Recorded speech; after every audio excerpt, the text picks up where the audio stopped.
میرا آن ایئر بھی دنیا کے سامنے ہزاروں کروڑوں لوگوں کے سامنے چیلنج ہے، پورے ذخیرے حدیث میں، پورے ذخیرے روایات میں ایک روایت بتا دو کہ ابو طالب نے کبھی بتوں کی پوجا کی ہو، ایک روایت بتا دو کہ ابو طالب نے کبھی پوری زندگی حضور کی مخالفت کی ہو، کبھی اسلام کے خلاف بات کی ہو، کبھی رسول اللہ کی اقدار کو چیلنج کیا ہو۔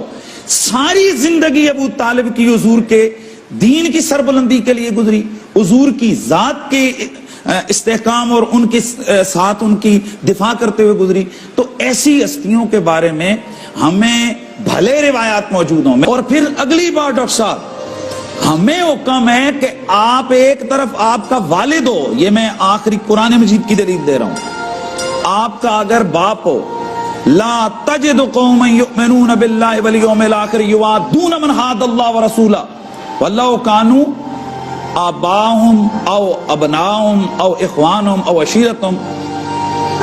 اللہ فرماتے کہ نبی آپ ایسی قوم کو جو اللہ اور اس کے رسول پر ایمان لے آئے ایسا کرتے نہیں پاؤ گے کہ وہ اللہ کے نبی اور اللہ کے دین کے دشمنوں سے دوستی کرتے پھریں، محبت کرتے پھریں، چاہے ان کے باپ ہوں، چاہے ان کے بھائی ہوں، چاہے ان کے قریبی رشتہ دار ہوں۔ یعنی قرآن کی نص مومن کامل کی یہ شان بیان کر رہی ہے کہ مومن کامل کسی کافر کے ساتھ محبت نہیں کر سکتا۔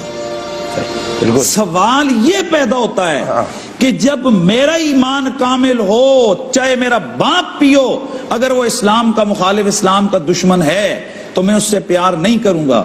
تو بتائیے کہ اللہ کا رسول کافروں سے اتنا ٹوٹ کے پیار کرتا رہا کہ ان کے لیے آنسو بہاتا رہا، ان کے لیے سال پورا غم کرتا رہا اور انہیں یاد کر کر کے روتا رہا۔ اور یہاں تک صحیح سند سے روایت ہے کہ حضرت ابو ہریرہ فرماتے ہیں حضور رویا کرتے تھے اور فرمایا کرتے تھے کہ چچا تمہاری جدائی کو میں نے بہت جلد محسوس کر لیا، کیونکہ جب تک حضور حضرت ابو طالب جو ہے نا وہ باحیات رہے، کبھی مشرکین مکہ کو جرأت نہیں ہوئی کہ وہ حضور کے اوپر کوئی کسی قسم کی سختی کرتے۔ تو ہمیں ان تمام خدمات کا ہمیں جو ہے نا وہ لحاظ رکھنا چاہیے۔ جی قاری خلمان جاوید صاحب فائنل نوٹ۔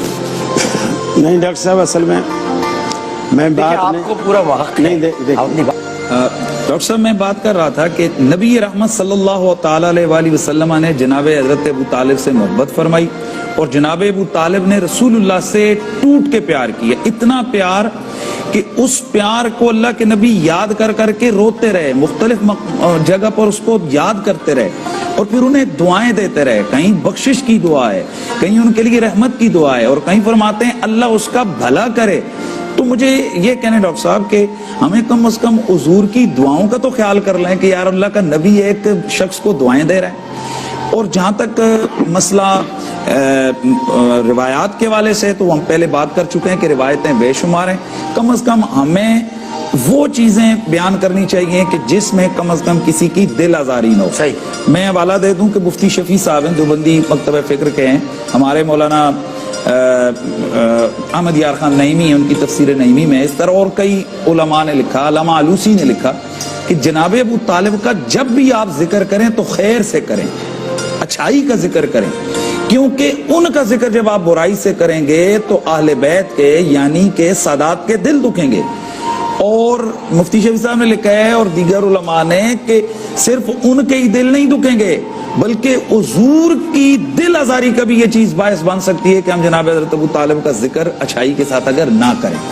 پھر ڈاکٹر صاحب جیسے سویرے ہم نے بات کی کہ ہم لوگ تو یہ آپ نے دیکھیں یہ بیج سجایا ہوا ہے، یہاں ہم نے نالین پاک کے نقش سجائے ہوتے ہیں، تو وہ کیوں ہے کہ وہ نبی علیہ السلام کے نالین پاک میں بڑی ایک دلیل دینے لگا۔ نالین کا کام کیا ہوتا ہے؟ جوتوں کا کام ہوتا ہے پاؤں کو ٹھوکر سے اور کانٹے سے بچانا، اور یہ 6 مہینے سال ہی بچاتے ہیں اور 24 گھنٹے ہمارے ساتھ نہیں ہوتے ہیں۔ تو جو نبی علیہ السلام کا نالین جس نے آپ کے قدمین طیبین کو ڈیفینڈ کیا، اس کو بچایا، کس سے؟ کانٹوں سے، کنکر سے۔ ہم اس نالین کو نہیں، سینکڑوں سال بعد جیسا وہ نالین دکھتا تھا، جیسا اس کا جو ہے نا وہ نقش تھا، ہم اس کو کبھی ماتھے پہ اور کبھی سینے پہ سجاتے ہیں کہ اس نے حضور کا دفاع کیا، یہ حضور کا نالین ہے۔ کیا ابو طالب نے اتنا بھی حضور کا دفاع نہیں کیا؟ ساری زندگی جناب حضرت ابو طالب نے رسول اللہ کے دفاع میں گزاری ہے. اور پھر ہم لوگ کدو کے ساتھ جی محبت کرتے ہیں, اس کو جناب اٹھا کے دکھا کے کھاتے ہیں. ہم کہتے ہیں حضور کی پسند ہے. یار ابو طالب سے حضور نے کدو جتنا پیار بھی نہیں کیا ہے. واہ واہ واہ واہ واہ واہ.